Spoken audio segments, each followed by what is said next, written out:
In today's video, we're going to be building a sleek and functional cabinet that goes over the passenger side of our Sprinter van. So if you're looking to maximize the space in this area in your build, then you might want to check this video out. Now let's talk about the specific features that we are looking to check off in our design.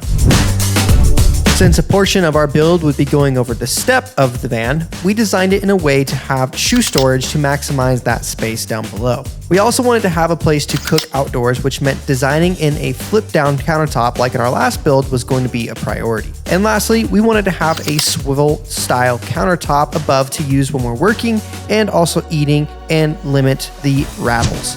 We took all of these ideas into SketchUp, drew up a design, and exported a cut list and got to work. We did the majority of our cutting using a table saw in conjunction with our cut sheets. Our build is primarily using 1/2-inch Baltic birch plywood and 1 sheet of 1/4-inch plywood for the drawer bottoms and the backer piece of our flip-down counter. The labels from our cut sheet allowed for us to stay organized and time efficient, which was awesome. We then used a track saw to cut out the shoe cubby hole and also the flip down countertop stow spot. After doing this, we did the same exact thing on a 1/4-inch sheet, except we left the piece for the flip down so we had a finished back when using that space. Now that everything is cut, it is time for the assembly process. We used Craig pocket hole jigs, just like in all of the last builds of the van to this point. The labels again made this process super easy to lay out the jigs ahead of time, so when it came to assemble, it was like piecing together Legos or Lincoln Logs, whichever floats your boat.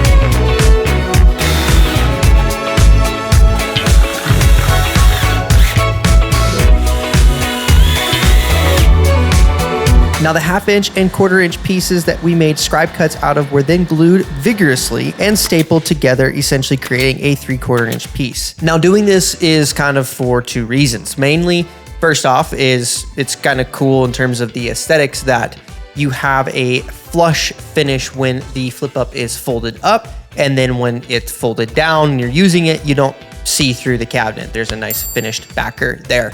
But also too, this gives it a extra added strength because we essentially manufactured our own 3/4-inch thick piece of plywood there, which means that there's extra strength on those legs supporting the cabinet over the void of the step well.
Now I'm going to step in here real quick to introduce myself for those of you who are new to the channel. My name is Riley Clark. I am a nature photographer and filmmaker based out of Las Vegas, Nevada.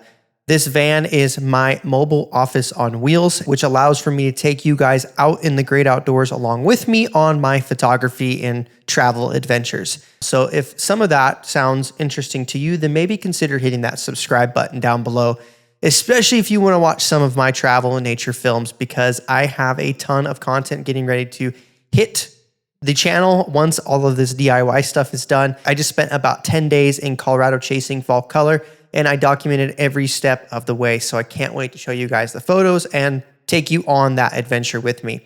Lastly, my 2024 calendar presale is now live. So if you guys would like to pick up a beautiful nature calendar at a major discounted price, you can do so by clicking the link down below. Now, what this presale is it allows me to gauge how many products I need to order so that I don't have a ton of wasted product sitting around costing me money. So because you guys are helping me out, I incentivize those ordering early by giving a big discount. So you can pick these up for $22.50. Come November 1st, when I go to place the order, they're going to be going up to $35 per calendar. So make sure you guys place that order by clicking the link down below. It's a great way to support what I'm doing in this channel. So I appreciate those of you who have already ordered their calendars, and for those of you who have collected the last few calendars. Once the shell was all put together, it was now time to build the drawers. We cut dados in all 4 sides of each drawer so that the 1/4-inch bottoms had extra strength to them when assembled. We cut all of these using a tried and tested method, ensuring that each dado was the same exact width. We then used some glue and staples and pieced all of the boxes together.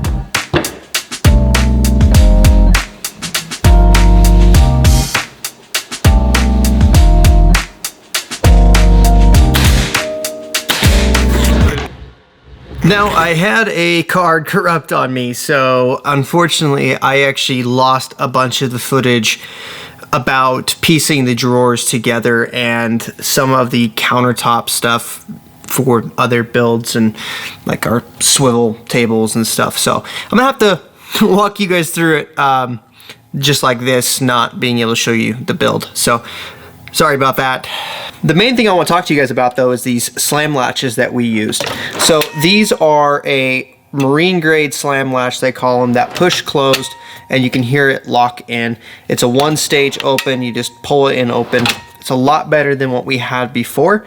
And the way that I essentially did this is, if you look right here, you can see that there is like a cutout of the actual drawer, and then obviously there was a hole that we had to cut here. And so I took a small pilot hole and drilled right through the middle on that, and that gave me kind of the center portion of where I wanted it. And then I used a slightly larger hole saw for the back to cut out the back and the required hole saw width for the front.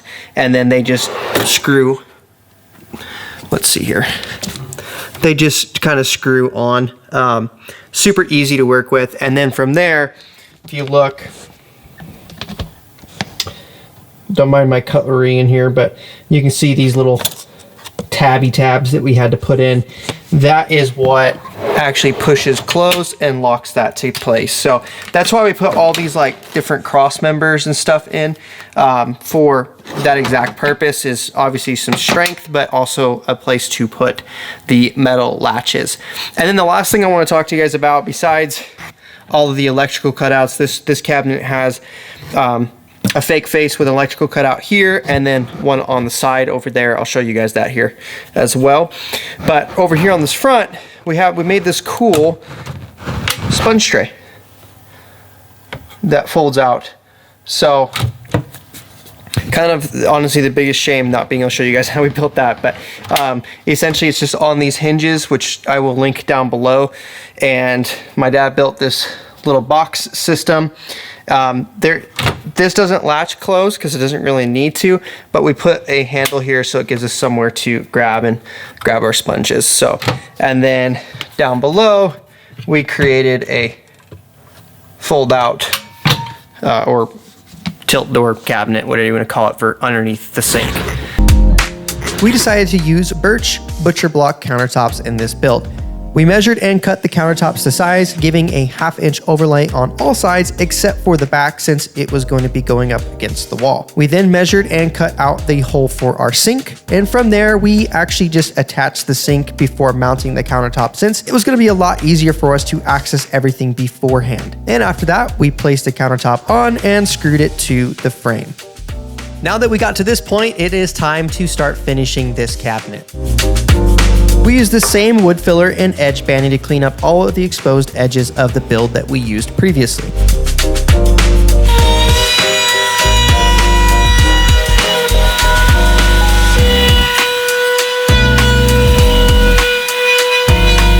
From there, we went ahead and finish sanded everything and prepped for the primer. This primer is the same primer that we used before, and it was paired with our paint at the store, which provides a better bonding and blocking of the wood tones than without just using the primer. We applied 2 coats of the primer, making sure to sand and wipe everything clean in between each coat. From there, we then followed the same process, except this time we used our paint color of choice.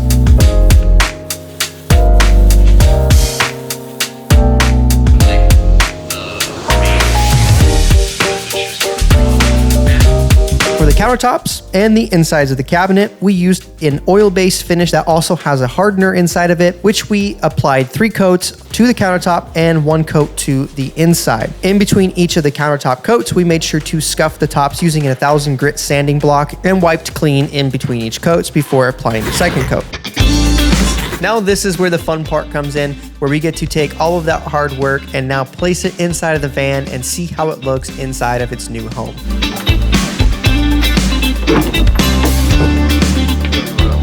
After we got it set the way that we liked it, we went ahead and put a strong adhesive down on the step area so that the feet were glued to that part of the van. We then also placed a small aluminum angle piece on that foot to then screw it to there just to provide extra support.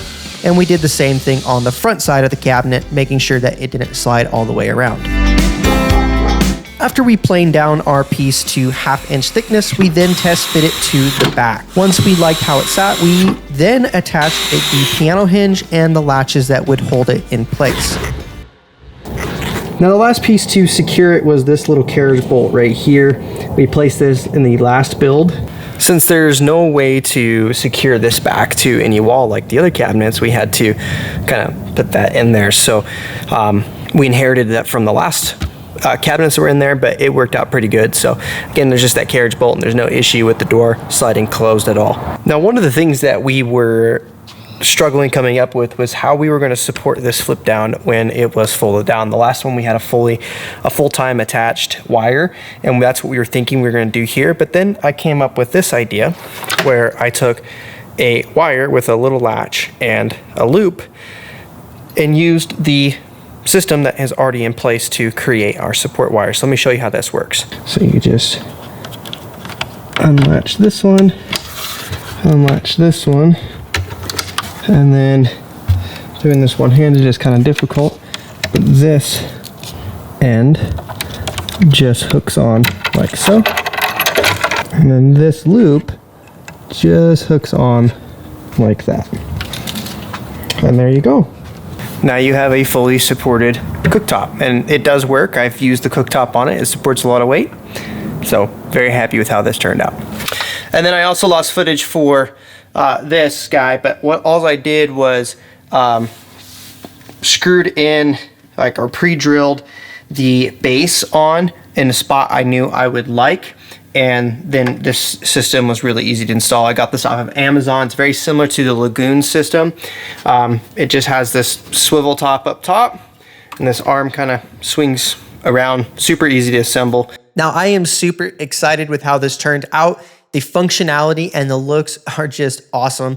Like I said, I just actually got back from Colorado, so being able to use this space to cook and to work at was killer. And also being able to throw my shoes down underneath and have a place for that kept me from tracking a bunch of dirt inside the van. And this was something that I am very happy we decided to do, because the last van would always get trashed. Now, if you guys are curious to purchase that calendar, you guys can do so by clicking right here. And also, if you are curious on how we plumbed the van, then you can do so by clicking this video right here.